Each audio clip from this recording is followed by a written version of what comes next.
Hello, I'm Nathaniel Smith, and this is my book review.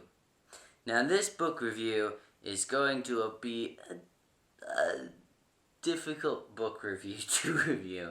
Not because the book is difficult to read or difficult to talk about, but to talk about it, I have to talk about what it's based off of entirely.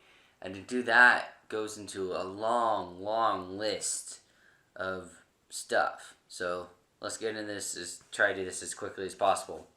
Ladies and gentlemen, let me present my book review of Doctor Who. Alright, Doctor Who. If you don't know who Doctor Who is, it is a science fiction TV show, British science fiction TV show, that had an original run of about 26 seasons that lasted from, November 23rd, 1963 to somewhere in 1989. That was the last episode of Sylvester McCoy. Then we were dead for a long time, Doctor Who fans. And then there was that 1996 film. And then we were dead again. And then we didn't revive until 2005, up until now. And that is where Doctor Who is back for a long period of time. So this series is long and spans 11 Doctors. It is for the 50th anniversary. Yes, I picked up the book quite a few months after the anniversary, but hey, it's Doctor Who. So this is my review of this book and how, whether the stories in it about each of these Doctors are faithful to the era and as Doctor Who as a whole. So let me first off review the cover. Now, generally I don't review covers, but in this sense, I have to review it. The cover that we have for this, although it looks very nice, I think it's a bad cover. It's not that it's bad looking or it's bad to look at, it's just that you only have the new logo. And this is spanning every single Doctor Who we've had. What it should have been was we had a little section, a little box or a square for this cover. And each box and square would have contained the Doctor Who symbol of each era starting from William Hartnell. Then we would have had a big Doctor Who sort of like center one that sort of centers it all. And the Doctor Who center one would be the first one. So maybe we could add, this could have been the original like Doctor Who logo, and then you could add 2 and 3 and 4 and so on, scattered around this whole front. And then it had the original on the side, and then this you could have had the cool TARDIS symbol that was on the front. That's the way I feel it should have been than the way it is. It's not that this doesn't look bad, I just think it would have looked better that way because it's more of an ode to every Doctor Who, considering it is the 50th anniversary collection, meaning it should have a cover that nods to the 50th anniversary collection. Anyway, inside you will find this, and this is really cool. This is a shadowy figure of each Doctor, just like something you would find in a Sherlock Holmes novel. It's epic. Just look at them all. You got, all of them in order. William Hartnell, Patrick Troughton, John Pertwee, Tom Baker, Peter Davison, Colin Baker, Sylvester McCoy, Paul McGannon, Christopher Eccleston, David Tennant, and Matt Smith. So, that's pretty cool. So you have all these different little short novellas by each one of these Doctors. So I'm going to review, quickly as I can, each short story, or novella I should say, from each Doctor. Starting with the first Doctor, A Big Hand for the Doctor. The title is okay, but getting into the story, A Big Hand for the Doctor, William Hartnell's story, by Ian Colfer, is, for the most part, excellent. There's only one minor little flaw I have to nitpick at real quick, is that in one sequence the Doctor, Ian Colfer wrote, "This alien is an expert killer, a mercenary. How can I, a pacifist with a stick, hope to defeat him?" Okay, the Doctor is not a pacifist. He does abhor violence, yes, and he doesn't like guns, yes, but he's not a pacifist, okay? If he's... people mix this up, and I understand why, but let me just try to get this straight for you. The Doctor uses his intellect to solve his problems. That's the way you need to understand. It's not that he doesn't fight against evil. He does. But he does it using his mind. He does it using an intelligent route. Not just an intelligent route. He uses an intelligent route to get the most peaceful way out of a bad situation. That is really what the Doctor's character is like. Now, I'm not saying there isn't some sort of little tiny tidbit of situations where he does look like a pacifist. Even in Patrick Troughton in The Dominators, the Doctor calls a gun a weapon that kills people. Yeah, that's Patrick Troughton talking. But is he a pacifist per se? No. He will use a gun, but when he has no other option. That's the way you should look at it. He's not really a pacifist. He doesn't want to use violence. He doesn't like just brute force, and especially as the first option. But he's not a pacifist. Now, this is just a minor little nitpick Ian Colfer has, and that's it. The rest of the story of Ian Colfer's first story with William Hartnell is brilliant. If you're a classic fan and you saw The Horns of Nimon, you know how The Horns of Nimon made a brilliant, ingenious science fiction story to the Greek myth of the Minotaur and the Maze? Well, that's exactly what Ian Colfer does with the Peter Pan story and makes it into a logical, well-written science fiction story. It's brilliant. It's straight up fun and adventure. The only caring side we see in the Doctor is that of worrying about Susan and caring about Susan, which was necessary because if you watch the original William Hartnell he was very much caring about Susan a lot. What's interesting about the way Ian Colfer wrote his story was he wrote it before we meet Ian and Barbara. Yeah, that's a little weird, isn't it? And you know, the problem is the problem you might think is that we see William Hartnell being this hero already in the beginning of the story for the most part. And I thought about that. I was like, wait, this is going to be... Oh, wait, no. No, it's not a mistake. I thought it was a mistake for a second. Then I remembered, you see, the Doctor had a scuffle beforehand with the pirates. Now, we don't know what happened other than he lost his arm. And he lost one of his hands, He lost one of his hands. And he traced the pirates 20 years later in the future in 1900. Victorian-like England. Trust me, it's still... Well, it's not Victorian-like, thank goodness. Whatever. The point is, Ian Colfer smartly and wisely was able to get out of just trying to get William Hartnell stuck into trouble because he already was stuck into trouble before, and this is him trying to finish something that Susan sort of dragged out of him. So it's quite clever there. And what's even cooler is there's another story that happens after the story you're reading, and we don't know about that story because it ends on just the one story you're reading. It's a story in the middle between a story beforehand and a story afterhand, which is quite fascinating. It's still a complete story beginning to end, but Ian Colfer could easily make his one little short novelette into a complete novel, putting a little section story beforehand, about how William Hartnell got stuck in trouble with the Soul Pirates and how Susan got him to, work to save them. And then the story afterwards where he promised to help this one guy out for 4 days. So it'd be interesting, it's great and awesome and it's well written. And other than that little tidbit I mentioned about the pacifist comment, that's the only thing illogical in the whole story. Out of the Doctor's character, The rest of it, nailed it. They nailed his character and his grumpy attitude to his seriousness. Even got his sort of thing that he does. And his, they nailed his characteristics down perfectly.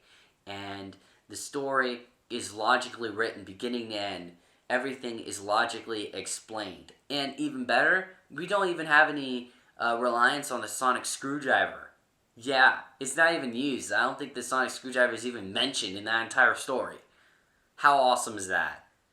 Anyways, moving on past William Hartnell's story, we got Patrick Troughton's the second Doctor, called The Nameless City. Okay, The Nameless City is perfect. There is nothing wrong with that story. It nails their characteristics perfectly. I have not a single complaint against that story. Not one. Not one. The only thing I will do is you need to know about the music of the Spears. Yeah, I think that's how you pronounce it. The music of the Spears. It's something that happened. Yeah, music of the Spears. It's something that happened in a little story that was mentioned in Davy's Run. I'll try to get a link down below. I would advise you to watch it. It's only like a 10-minute video, but definitely watch that story before you read this, so you get a little more understanding. But other than that, everything was logically explained. Oh, if you finish reading the story though, and you're a little confused about what the book did, remember they said there were scientist mages. So in other words, it was some sort of device that looked like it was a book. Yeah, so if you're a little confused there. Anyways, other than that, the rest of it is brilliant, excellent, genius, awesome. The last two, these two stories are just amazing. It's so true to the errors. I mean, I see them exactly like I would when I see the TV show episodes of William Hartnell and Patrick Troughton. There's only one difference. The effects are a hell of a lot better in the book. Not that I'm complaining about Classic Who's effects. I'm just saying, because you're imagining it, you see it so much more, that. Yeah. Anyways, moving on to the third Doctor story, The Spear of Destiny. Okay, this one is just as flawless as the last two. It is so freaking awesome! I mean, it looks exactly like it would a classic story. It's tons of fun. And I don't want to get too into the story, but let's just say there's a little tidbit going into the Norse gods a bit. And they go back in time in the days of the Vikings. So it's a lot of fun. And they're chasing after a spear. I don't want to spoil too much, but it's awesome. I love it. It was great. So many good times. Alright, now we're on to, of course, everybody should know this Doctor. I think there's very little way you cannot know of the Fourth Doctor. The Fourth Doctor, The Roots of Evil, is awesome. I mean, as I said, other than that little nitpick I mentioned earlier in William Hartnell's story, so far, there's not been a single problem with any of these stories. They fit their era perfectly. They're well-written adventures. They have huge imagination. I mean, these writers have a way better understanding what the hell Doctor Who is than pretty much all of Moffat's writing team. So, yeah. It's wonderful and amazing and fun. Now, as for Doctor Who, The Roots of Evil, this is great. I don't want to spoil too much, but this story is so much fun. How to put it into words?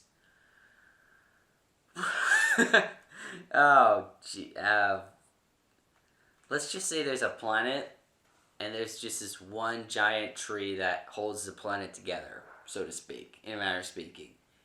And it's about them inside this tree, because people live in the tree. I don't want to spoil too much more than that, but it's awesome. So many good times. I was so excited to read the Fifth Doctor story after all these great adventures. And the Fifth Doctor story, written by Patrick Ness, sucked balls. This story is awful. Now, I'm not saying the Fifth Doctor is awful. The Fifth Doctor is an excellent Doctor. But Patrick Ness does not write his story in any way like the Fifth Doctor's era, Peter Davison's. It's nothing like Peter Davison's era at all. It's written like a shitty-ass Davies story. Like Love and Monsters. Because it's all about these two fucking teenagers and their romance and all this crap. It's nothing like Peter Davidson's era. Nothing like it. Okay? Nothing. And Patrick Ness, you're rude. How could you be so disrespectful and blatant to Peter Davidson's era, which is far better than this story? This story should have been on par with how good his era was. Like, the caves in Adreneza, or we have Castrovana, his first story. We have Fort of Doomsday, and kinda we have all these good stories by him. I write this lazy ass story that is nothing like Peter Davison's Error. Fuck. Suffice to say, it was a disappointment. Now, the next Doctor was the Sixth Doctor. The author is out of Vampire Academy, for one thing, and since it's the Sixth Doctor, that's just bad combination onto bad combination. Not good. Yeah, not good. And besides, Sixth Doctor was a douchebag. He was being a douche. There was trouble, and what does the Doctor do? Oh, Perry, you do all the work. Yeah, I was like, no, that's just, no. Colin Baker sucks. Okay, he sucks balls. He's terrible. Awful. And almost everyone can agree with me on that. Even the people that do like him, they just try to give some reason, well, it's because of John Nathan Turner that his error is so bad. It doesn't matter whether it was John Nathan Turner's fault or not. The error is so fucking bad, I can't not like it. Hey, guys. Moving on past the Sixth Doctor, we go into Sylvester McCoy's story. Now, Sylvester McCoy's story is awesome! It is awesome. It's a story on the Daleks, but this story is about good Daleks. Now, I know some of you may be grudging your teeth and like, oh, this is going to be one of those little stories where they make the Daleks look all cute, or the Doctor has to work with the Daleks and some crap like that you see in New Who. No. Actually, what happens is the Doctor accidentally makes an alternate timeline where the Daleks were always good. And that they made a sophisticated, advanced society, much like Greece. Yeah, I bet you didn't see that coming, did you? But what's so cool about it is you get some real dark contemplation about, should we make the world back the way it was? Because this world's better, right? The Daleks aren't evil. We have a lot of species saved from the Daleks' evil, extermination bit. But the Doctor unfortunately has to reverse everything back to the way it was. Which is very fascinating because Ace makes a friend in the alternate timeline. And in the alternate timeline, this person that actually originally died in the original timeline lived and wanted to make a peaceful, sort of sophisticated existence traveling from planet to planet with her intelligence. Yeah, and to see that and this sort of whole dark story going on is very well written. Just very well written. Like Sylvester McCoy's Error. Very well characterized, very original. It was the best use I've ever seen of Daleks not being evil. Because a lot of times when they try to make them not evil, they just look stupid as heck, being all cutesy and ridiculous. But in this instance, it not only made scientific, logical sense, but it all reversed back to normal, too. So, brilliant story. Absolutely genius. So, on to the Eighth Doctor. And now let me tell you something. The story we have in here on the Eighth Doctor is without a doubt far better than the Eighth Doctor film, and far better than what Moffat wrote for the Eighth Doctor in that short little prequel to the 50th anniversary. This is an excellent story for the Eighth Doctor. It is awesome and brilliant and clever and full of imagination. There's this crazy virus spore type thing that lands on Earth, and the Doctor has to stop it, and the spore is made out of this liquid thing and has this crazy brain and so forth, and it's awesome. I don't want to get too into it, but it's logically written beginning to end, like most of these science fiction stories. It's amazing. I loved it. So, yeah, awesome. And then we have the Ninth Doctor. Okay, the Ninth Doctor story isn't awful. I have to admit it's not awful. But it's not really good. Okay, the problem with the Beast of Babylon is simply this. Rose. She's not in the story or anything, but they go on and on about her. in the beginning of the story for a portion of the book, and then in the end of the story for a portion of the book, trying to make out that she's something special, when obviously, if you know anything about Doctor Who in the original series, she's not that special. She isn't special at all, really. She's just a Mary Sue. Anyways, so this is a problem because we have an interesting companion this one character makes. This one writer makes, I mean. This one writer makes an interesting character, Charlie Higson. He makes this alien that's a warrior, and that when she fights, she just kind of loses her mind and just goes rampant. I think that's very interesting, an interesting type of companion. But unfortunately, the way it was written, you know, in the beginning and the end, she's written as some stupid female chit-chattist, and her alien planet isn't written alien-like. In fact, I had no idea after reading a lot of the beginning chapter that she was even alien, because it was written so much like When the Doctor Met Rose. It's not funny. Yeah, it's true. It's true. It's just, oh boy. Anyways, what makes the Beast of Babylon good is when they go to Babylon. When they go to Babylon, you have a really pretty decent adventure. The Doctor's trying to stop this destroyer of worlds using this device he already picked up from a fallen star or something like that. And, you know, he lands in ancient Babylon. Yeah, that's pretty cool, huh? He lands in ancient Babylon, where the people go, "Who are you?" He tries to lie, as usual, and say, "Oh, I'm a messenger of the gods." They figure out he's not a messenger for the gods, so guess what they do? They try and kill him. yeah, a lot of it was a bit like... It was quite a bit like the way Classic Who was done in that sense. I will admit the device they used to stop the monster seemed a little bit of a cop-out. But nothing major and ridiculous like some of Davies, you know, terrible finals. Yeah, true.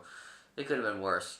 So for the most part, the story is good, but every little section they write about Rose was awful. Oh, and also, there's this one little point in this story that I very much want to discuss real quickly with you.